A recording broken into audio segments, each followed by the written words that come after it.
formula. It is a formula which connects focal length of lens to radii of curvature of two surfaces of lens and refractive index of lens. It is named so because it helps makers of lens to make lenses of a particular focal length.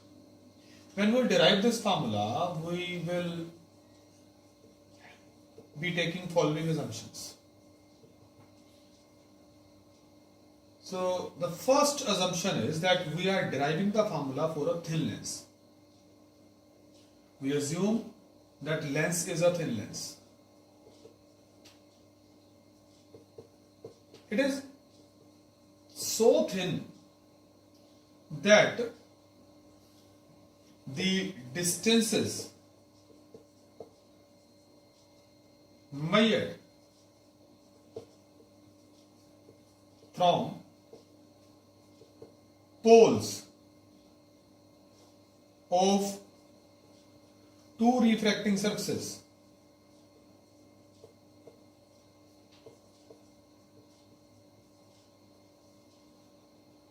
are approximately same as distances measured from optical center. देखिए जैसे ये मैंने एक thin lens बनाया, this is a thin lens. अब देखिए इसकी thickness बहुत कम है. ये प्रिंसिपल एक्सिस बनाते हैं और इस प्रिंसिपल एक्सिस में ये जो पॉइंट है ये फर्स्ट रिफ्रैक्टिंग सरफेस का पोल है AP1B. ये जो पॉइंट है ये AP2B ये सेकंड रिफ्रैक्टिंग सरफेस का पोल है और इनका सेंटर ऑफ कर्वेचर जो है वो यहाँ है. सो अगर यहाँ ऑब्जेक्ट पड़ा है और आप डिस्टेंस उसका P1 से मेजर करते हो तो वो सेम है. P1O is approximately same as CO. अगर कहीं इमेज बन रही है आप P2I मेजर कर रहे हो that is also approximately same as CI.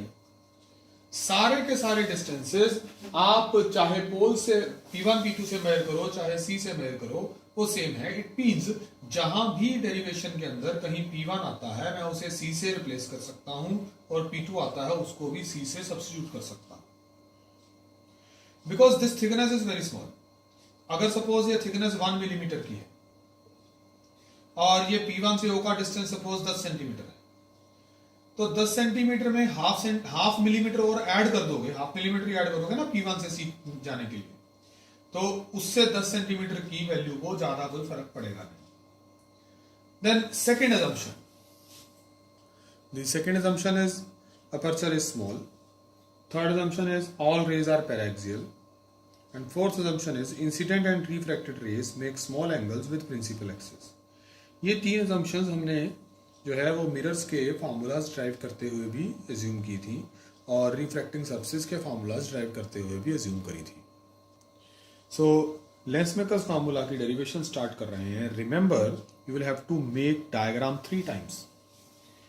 Once the full diagram complete lens. यहां देखिए जो है ऑब्जेक्ट ये है, ऑब्जेक्ट से रेज फॉल करती हैं. These raise fall on the lens और इसको अब मैं नाम दे रहा हूं A, इसको नाम दे रहा हूं B. पोल से जो डिस्टेंस है पोल B हो गया ये E और इसको नाम दे रहा हूं D. आप कुछ भी नाम दे सकते हैं. ये जो इनका इसका जो है वो सेंटर है ऑप्टिकल सेंटर उसको C दे दिया है. इसके अलावा ये वाली जो सरफेस है इसका कहीं जो है वो सेंटर ऑफ कर्वेचर होगा because this surface is part of a sphere. इसका कहीं सेंटर ऑफ कर्वेचर होगा वो मैं C1 मान रहा हूं और इस सरफेस का भी कोई सेंटर ऑफ कर्वेचर होगा उसको मैं C2 मान रहा हूं. ठीक, बिकॉज इसका सेंटर होगा ना, ये एक कर्व्ड स्फीयर का पार्ट है, ऐसे ये भी एक स्फीयर का पार्ट है. सो वो हमने C1 C2 में मार्क किए. ऑब्जेक्ट यहां पड़ा है तो सबसे पहली जो इंटरेक्शन है वो ABE कर्व्ड सरफेस पे होती है और इस इंटरेक्शन के बाद जो रे है वो ऐसे बेंड हो जाती है.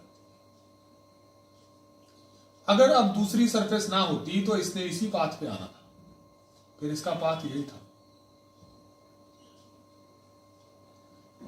ये इसका पाथ था और यहां पे आप इमेज कहते, लेकिन अब ये इमेज इंटरमीडिएट इमेज हो जाएगी I1, बिकॉज जो है वो ADE एक दूसरी सरफेस मिल जाती है और उस सरफेस पे रे जो है फिर से रिफ्रैक्ट हो जाती है, और वो रिफ्लेक्शन के बाद जो रे है वो अब ये ऐसे पाथ पे जाती है।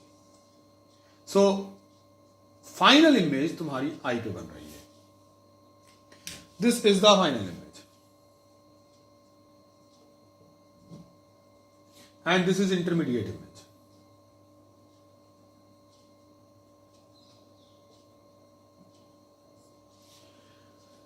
And you can write that, ये मैंने आपको कहा 3 डायग्राम्स बनानी पड़ेंगी। पहली डायग्राम कंप्लीट लेंस की बना दी, जिसमें आपने ऑब्जेक्ट, इंटरमीडिएट इमेज और फाइनल इमेज तीनों चीजें शो कर दी, और फिर आप उसको बताइए कि ये डायग्राम कह क्या रही है। So you will tell that figure shows, ये फिगर जो figure above shows geometry of image formation by a double convex lens. We are proving it for a double convex lens. You may be asked to prove it for a double concave lens also. The image formation is a 2-step process. Number 1, first refracting surface. कौन सी है ये first refracting surface? ABE forms image I1 of object O. Then the second step, image I1 acts as object for refraction at second surface, forming final image at I. तो final image I पे बन रही है। जो second refracting surface है that is this surface ADE. It is this surface. Now I will be showing a separate diagram for this step and then separate diagram for this step, and then write their respective mathematics also. Now this is the array diagram for refraction at ABE. इसका refractive index आप μ1 कहिए, इसका μ2 कहिए। ये हमने rare medium लिया है, ये डेंसर मीडियम लिया है। Now for refraction at ABE, rays are going from rarer to denser. So equation will be μ2 by V minus μ1 by U is equal to μ2 minus μ1 upon R1। ये first surface का जो centre है वो यहां लाई कर रहा है, और ये डिस्टेंस जो है ये R1 है, जो सेंटर ऑफ कर्वेचर है। अब हमें पता है कि ये सारे डिस्टेंसेस हम B से लिख रहे हैं, बट क्योंकि लेंस थिन है तो यही डिस्टेंसेस C से भी माने जा सकते हैं। तो रिफ्रैक्टिंग सरफेस के लिए ये ऑब्जेक्ट और इमेज डिस्टेंसेस जो हैं वो फ्रॉम B है, लेंस के लिए ये ऑब्जेक्ट और इमेज डिस्टेंसेस C से हैं, और क्योंकि लेंस थिन है तो इसलिए जो U है वो आप B से लिखो या C से रखो, कोई फर्क नहीं पड़ेगा। और जो इंटरमीडिएट इमेज है उसको हम V डैश लिख रहे हैं, तो इसलिए मैं यहां पे चेंज कर रहा हूं, V की बजाय क्या कर रहा हूं, V डैश लिख रहा हूं। ठीक है, where V dash is distance of intermediate image